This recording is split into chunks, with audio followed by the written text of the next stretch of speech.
Hey, how you doing, bro? Hey, bro, with the Kemp jersey on. What's happening with you, bro? What will it take for our communities to get better? Do you know?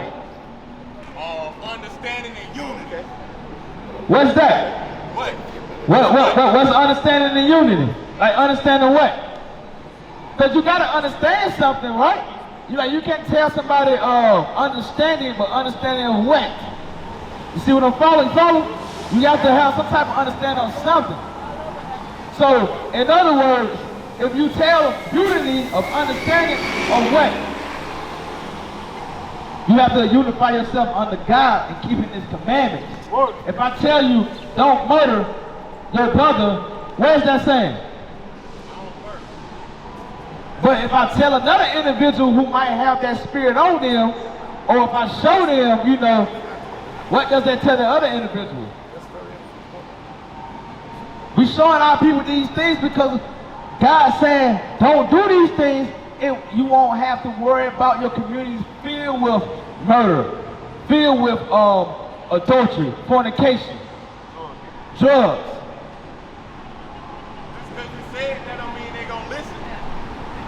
Right, true that. Just because you said it don't mean that they ain't gonna listen. But the thing is, it's not being said and it's not being shown and it's not being corrected. That's the thing. You have to, as a person, you have to come out and you have to correct the issue, just like we are doing right now. Because at the end of the day, if it's not Isaiah 58 and 1. You gotta comprehend the problem first.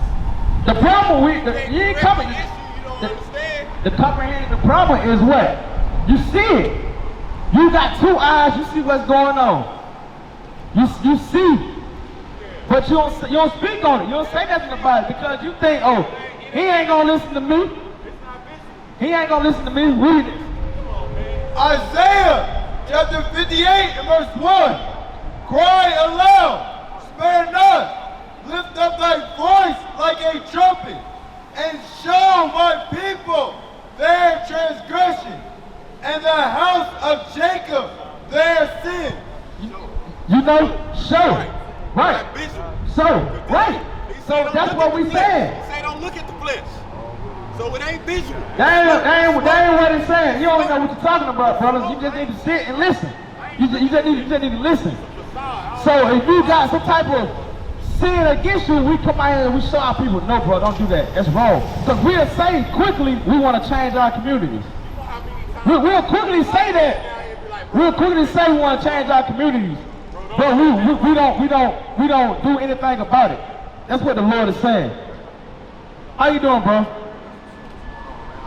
What's your name? Sage. Tobiah. Nice to meet you, bro.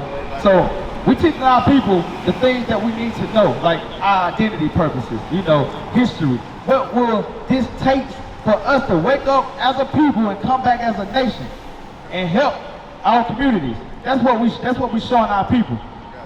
All right, so do you know who you are according to the Bible? Enlighten you. All right, I got you. Get me Deuteronomy 28. You come close. I'm gonna show you something. So on this chart right here, we got the 12 tribes of Israel today. Now, Israel, in the Bible, we come from our forefather Abraham, Isaac, and Jacob. Jacob had 12 sons. Jacob's name was changed to Israel. That means Prince of Power of God. Let's get that real quick. Genesis 32 and 28. So from there, he had these 12 sons. Out of the 12 sons came us as a generation, Israel, out of the different tribes. So read that real quick. Genesis chapter 32 verse 28. And he said, thy name shall be called no more Jacob, but Israel. For as a prince hast thou power with God. He said that means a prince of power with God. You've been called Israel. Not African American, not nigga, a real nigga. He said Israel. That means power. Name back then had meaning. It had some type of substance.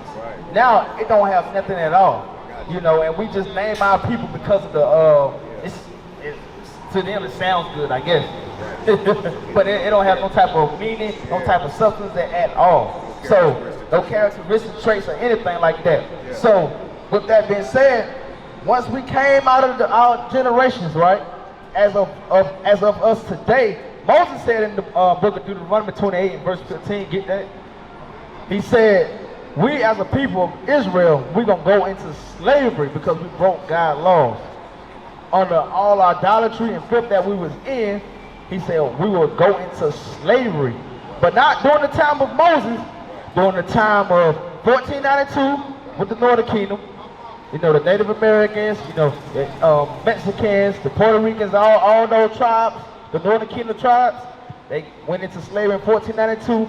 Then the so-called blacks, the Jamaicans, the West Indians or Haitians or American blacks that we call ourselves today, we went into slavery in 1619. So this will happen, future prophecy at that time. So read this. Deuteronomy chapter 28 and verse 15. But it shall come to pass, if thou wilt not hearken unto the voice of the Lord thy God, to observe to do all his commandments and his statutes, which I command thee this day, that all these curses shall come upon thee and overtake thee. See that? So that's what God said. He said, if we didn't keep the commandments of God, then all these curses were going to come upon us and overtake us. But if we did, when you read up in verse 1, it says if we keep the commandments, then we inherit the blessings that the Lord said. So, of course, we didn't keep the commandments. As you can see, look at our part of our environment today. Look at the conditions that we are in today. We are a cursed people, as you can see. Now read verse 16. Verse 16. Cursed shalt thou be in the city, and cursed shalt thou be in the field. Curse going to be in the city, and curse going to be in the field. So you know that I know that every brother up here know that we are cursed in the city today, right? How so? How we cursed in the city today? How you doing, sir? How we cursed in the city today? Like how things are looking right now. Right. You know what I'm saying? Right. Absolutely. It comes down to Right. economics. Right. It comes down to health. Right. And it comes down to different things like that. Right. Without being able to really operate out of a state of consciousness, Right. a state of righteousness. Of course, it's going to Absolutely. automatically Absolutely. yield Absolutely. whatever you put in. Absolutely. It's like whatever you sow, you're going to automatically reap. Absolutely. So, You know what I'm saying? how y'all doing? So what the brother said, we talking about how we cursing the city as a people, right? How we are cursing the city as a people. So, as the brother was saying, we don't have no economic power, you know, no military might. The Bible talks about that. You know, we the last hire first fires. You know, our communities is filled with drug, gang violence, you know, murder. Our women got the highest abortion rate. So all of these things is plaguing our community. It's nothing good about it, you know, it's nothing but evil going through it. So that's how we are cursing the city as a people. So we're showing these curses that's in the Bible will lead us into us being the children of Israel today. That's our true nationality. We are God's chosen people. We are the Israelites that the Bible speaks of. That's word. The blacks and the Spanish and Native Americans. We make up the nation of Israel. That's your true nationality. Not African American, not black, not color, not Negro, not nigger, none of that. That's not a nationality. That's a byword. Finish that up. Cursed shall thou be in the city, and cursed shall thou be in the field. How we cursing the field? Look at this. Look what our forefathers and forefathers had to go through. You see that? Pig and cotton, sugar, tobacco, all of these things. This is what we was doing. This is how we cursed in the field then, and now you bring it up to today. How we cursed to today? I want y'all to answer this because y'all know y'all work. I'm pretty sure y'all go to work. I'm pretty sure y'all work long hours, just like many brothers do. You're an entrepreneur. Hey, but even then, you gotta do what you gotta do to survive. You know, you gotta realize. We gotta realize before the conditions that we went through as a people, we was given the kingdom. We was given the kingdom. Now we gotta work for it. So it's still, whether we are entrepreneur, you know, we got our own businesses or whatever, we still working because we oppressed as a people. Because in order for us to, if we didn't have to work and we just had money, or we just... You gotta pay taxes? You still see. Right, absolutely. You still gotta pay taxes, you still gotta pay the water bill, 3 and 8. You still gotta do all these things. So they show that you are still in slavery, or servitude. Read. Baruch chapter 3 and verse 8. Behold, we are yet this day in our captivity, where thou hast scattered us for a reproach. We scattered through the four corners of the earth. No matter where you at, our people are there, going through some type of condition, suffering through some type of condition. Read. For a reproach. So as a reproach, meaning we get shot down in the street no matter wherever you go to. That been happening all through every city, every state. We've been seeing it. Our people are locked in jail, prison houses, all through the states and cities, countries. Read. And a curse, and to be subject to payments. Subject to payments. We all pay a water bill, we all pay a gas bill, we all pay rent, mortgage, whatever. We all pay something. Read. And to be subject to payments according to all the iniquities of our fathers. For all our sins that our father have done in the past. Now we're paying for it today. So that's what the Bible is saying. We are still in this day in our captivity. You know, we not in no damn heaven that we call freedom. This is not our rest. Micah 2. This is not our rest. This is not our place of saying that we're going to retire the next 20, 30 years and live it up and do XYZ. No, it's not going to happen that way. It's not going to happen that way. We want it to happen that way, but it's not going to happen that way because we don't have no subject of power here. Read. Micah chapter 2 and verse 11. If a man walking in the spirit and full. All right. Take. Verse 10. Arise ye and depart, for this is not your rest. So the Bible telling us to rise and depart. It's saying the same thing in Revelation 18. I don't know if you was here, but I brought out earlier about being partakers of their sins. The Bible telling us to separate ourselves from that. So rise out of the conditions of this place. And what? For this is not your rest. This is not our rest. This is not our place that we'll lay our head down and be comfortable. Can you believe that laying your head down in the middle of the night, you gotta watch for somebody trying to break in your house, in your car, and you gotta get an alarm system put on your house? How can you really rest? You know? And even I have got an alert on my phone saying we got break-ins in our neighborhoods for breaking in cars.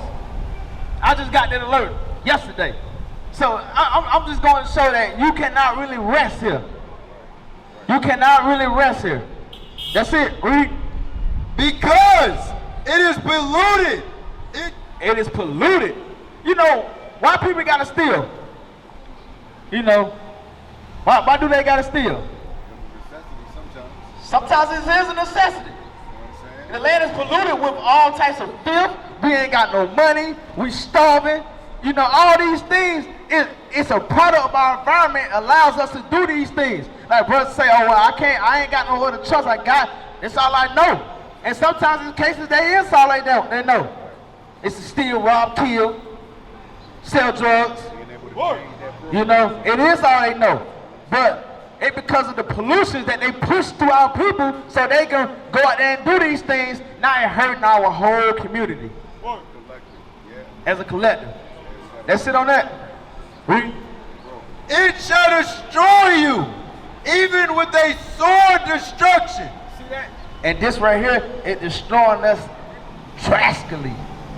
It is destroying us at an economic rate at a physical rate, you know, mental rate, spiritual rate, everything is done. That's why we gotta come back and keeping God's laws as a people, because there's no way around it.